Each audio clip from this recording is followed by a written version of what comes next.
Welcome back to my channel. ಹೊಸದಾಗಿ channel ನೋಡ್ತಾ ಇದ್ದರೆ ಸಬ್ಸ್ಕ್ರೈಬ್ ಮಾಡಿಕೊಂಡು ಸಪೋರ್ಟ್ ಮಾಡಿ.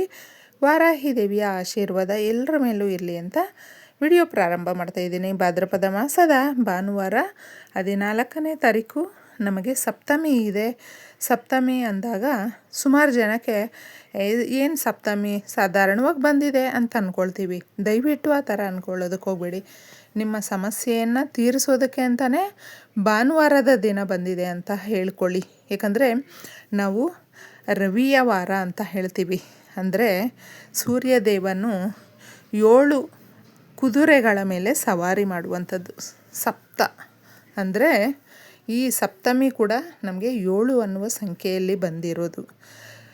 ನಾವು ಸ್ವಾಮಿಯ ಆಶೀರ್ವಾದ ಅನ್ನೋದಿದ್ದರೆ ತೇಜಸ್ಸು ಅನ್ನೋದು ಸದಾಕಾಲ ಇರುತ್ತೆ. ಈ ದಿನ ಅಂದರೆ ಭಾನುವಾರದ ದಿನ ಸೂರ್ಯ ಭಗವಾನನಿಗೆ ಮೀಸಲಿಡುವಂಥ ದಿನ.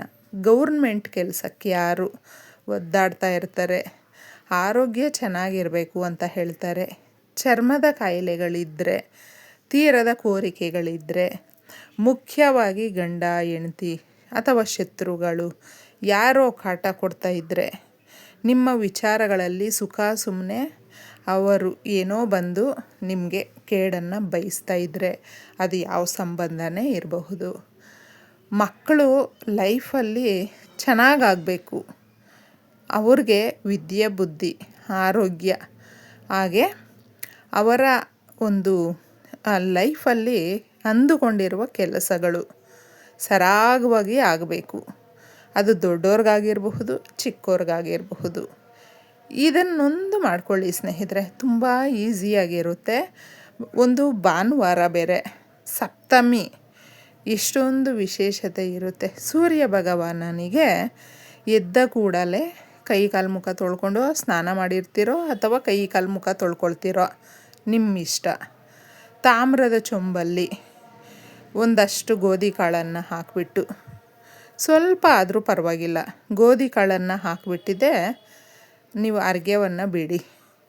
ಎಲ್ಲರೂ ಕೂಡ ಗೋಧಿ ಕಾಳು ಇರಲೇಬೇಕು ಅಂತೇನೂ ಇಲ್ಲ.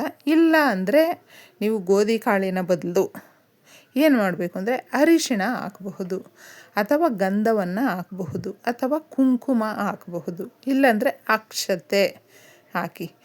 ಸುಮಾರು ಸಮಸ್ಯೆಗಳಿದೆ, ಬಹಳ ಕಷ್ಟಗಳು ನಮಗೆ. ಶತ್ರುಗಳಿಂದ ಕಷ್ಟ, ಮನೆಯಿಂದ ಕಷ್ಟ, ಸಂಬಂಧಗಳಿಂದ ಕಷ್ಟ, ಏನು ಹೇಳಿದ್ರೂ ತೀರಲ್ಲ ನಮ್ಮ ಸಮಸ್ಯೆಗಳು ಅಂತ ಹೇಳ್ತಾರೆ ನೋಡಿ.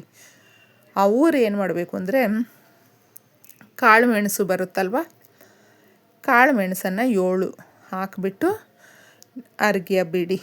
ತುಂಬಾ ಒಳ್ಳೆ ರಿಸಲ್ಟ್ ಕೊಡುತ್ತೆ ನಿಮಗೆ. ಶತ್ರುಗಳು ನಿಮ್ಮ ಒಂದು ವಿಚಾರಕ್ಕೆ ಬರೋದಿಲ್ಲ.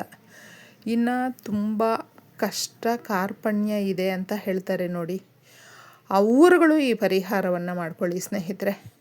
ಸ್ವಲ್ಪ ನೀವು ಒಣಮೆಣಸಿನ್ಕಾಯಿ ಇರುತ್ತಲ್ವ, ಅದರಲ್ಲಿ ಸೀಡ್ಸ್ ಇರುತ್ತೆ, 7 ತಗೊಳ್ಳಿ. ಆ ಸೀಡ್ಸನ್ನು ತಾಮ್ರದ ಚೊಂಬಲ್ಲಿ ನೀರು ತುಂಬಿಸ್ಕೊಂಡಿರ್ತೀರ, ಆ ಸೀಡ್ಸನ್ನು 7 ಹಾಕ್ತೀರ. ಬೀಜಗಳನ್ನು ಹಾಕಿಬಿಟ್ಟಿದೆ ಅರ್ಘ್ಯವನ್ನು ಬಿಡಿ. ಈ ರೀತಿ ಪರಿಹಾರವನ್ನು ಸ್ಟಾರ್ಟಿಂಗ್ ಬೆಳಗ್ಗೆನೇ ನೀವು ಮಾಡ್ಕೊಳ್ಳಿ. ಇನ್ನು ಮುಖ್ಯವಾಗಿ ನಮಗೆ ಸಪ್ತಮಿ ಇರೋದರಿಂದ ಅರಿಶಿಣ ಡಬ್ಬದಲ್ಲಿ ಈ ಪರಿಹಾರವನ್ನು ಮಾಡ್ಕೊಳ್ಳಿ. ಅರಿಶಿಣ ಅನ್ನೋದು ಲಕ್ಷ್ಮೀದೇವಿಯ ಸ್ವರೂಪ. ಅರಿಶಿಣವನ್ನು ಪೂರ್ತಿ ಖಾಲಿಯಾಗುವವರೆಗೂ ಬಿಡಬಾರ್ದು. ಮೊದಲೇ ಅದರಲ್ಲಿ ನಾವು ಹಾಕಿಡಬೇಕು, ಖಾಲಿ ಡಬ್ಬ ಇಡಬಾರ್ದು.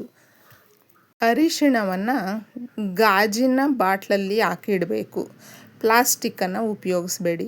ಇನ್ನು ಅರಿಶಿಣವನ್ನು ಉಪ್ಪು ಡಬ್ಬದಲ್ಲಿ ಅಂದರೆ ಉಪ್ಪು ಅರಿಶಿಣ 2 ಜೊತೆಯಲ್ಲಿ ಇರಬಾರ್ದು, ಆ ಥರ ನೋಡ್ಕೊಳ್ಳಿ. ಅರಿಶಿಣ ಡಬ್ಬದ ಮೇಲೆ ಯಾವುದೇ ಆದಂಥ ಭಾರದ ವಸ್ತುಗಳನ್ನು ಇರಬಾರ್ದು, ಅಂದರೆ ತೂಕದ ವಸ್ತುಗಳನ್ನು ಇಡಬಾರ್ದು.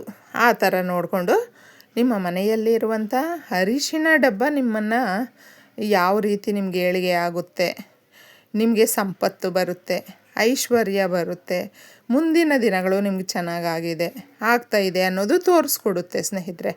ಯಾವ ಥರ ಅಂದರೆ ಈ ಪರಿಹಾರವನ್ನು ನಾವು ಮಾಡ್ಕೊಳ್ಬೇಕು. ಅರಿಶಿಣ ಅಂತ ನಾನು ಮೊದಲೇ ಹೇಳಿದೆ, ನಾನು ಲಕ್ಷ್ಮೀದೇವಿಗೆ ಒಂದು ಲಕ್ಷ್ಮೀ ದೇವಿಯ ಸಂಕೇತ.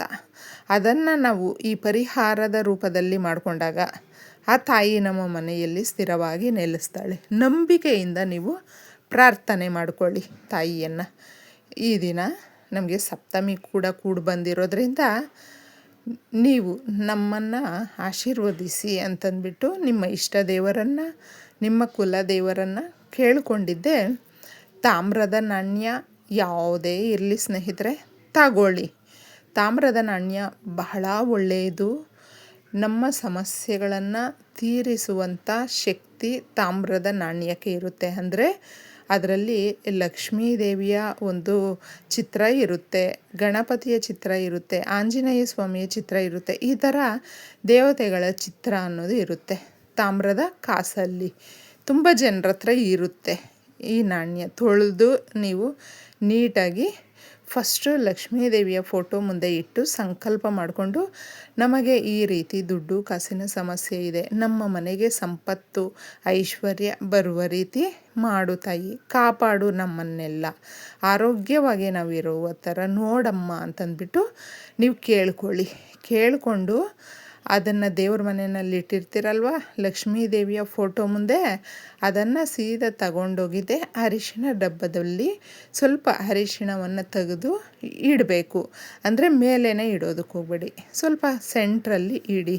ಈ ಥರ ಇಟ್ಬಿಟ್ಟು ಅದನ್ನು ನೀವು ಮತ್ತೆ ಅರಿಶಿಣ ಖಾಲಿ ಆಗುವವರೆಗೂ ತಲೆ ಕೆಡಿಸ್ಕೊಳ್ಳೋದಕ್ಕೆ ಹೋಗಬೇಡಿ. ಯಾಕಂದರೆ ಏನೂ ಆಗೋದಿಲ್ಲ.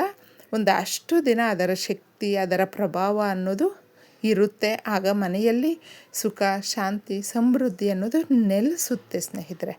ತದನಂತರ ಅದನ್ನು ನೀವು ತೆಗಿಬಹುದು. ತೆಗೆದುಬಿಟ್ಟು ನಿಮ್ಮ ಮನೆಯಲ್ಲಿ ನೀವು ಅದನ್ನು ಇಟ್ಕೊಳ್ಬಹುದು ಆ ಕಾಯಿನನ್ನು. ಈ ಥರ ಏನಾದರೂ ಅರಿಶಿಣ ಡಬ್ಬದ ಪರಿಹಾರವನ್ನು ಮಾಡಿಕೊಂಡ್ರೆ ನಮ್ಮ ಮನೆಗೆ ದುಡ್ಡು ಕಾಸು ಅನ್ನೋದು ಹುಡ್ಕೊಂಡು ಬರುತ್ತೆ ಸ್ನೇಹಿತರೆ. ತುಂಬ ಜನಕ್ಕೆ ದುಡ್ಡಿನ ಸಮಸ್ಯೆಗಳೇ ಜಾಸ್ತಿ ಕಾಡ್ತಾ ಇರುತ್ತೆ. ಆ ಕಾಡುವಂಥ ಸಮಸ್ಯೆ ಅಷ್ಟು ವರ್ಷಗಳು ಕಾಡೋದಿಲ್ಲ ನಿಮಗೆ. ಈ ಪರಿಹಾರವನ್ನು ಯಾರು ಮಾಡ್ಕೊಳ್ತಾರೆ ನೋಡಿ, ಆ ಕಷ್ಟ ದೂರ ಆಗಿ ಸುಖ ಅನ್ನೋದು ಬರುತ್ತೆ. ಮಾಡ್ಕೊಂಡು ನೋಡಿ. ಒಳ್ಳೆಯದಾಗಲಿ. ಧನ್ಯವಾದಗಳು.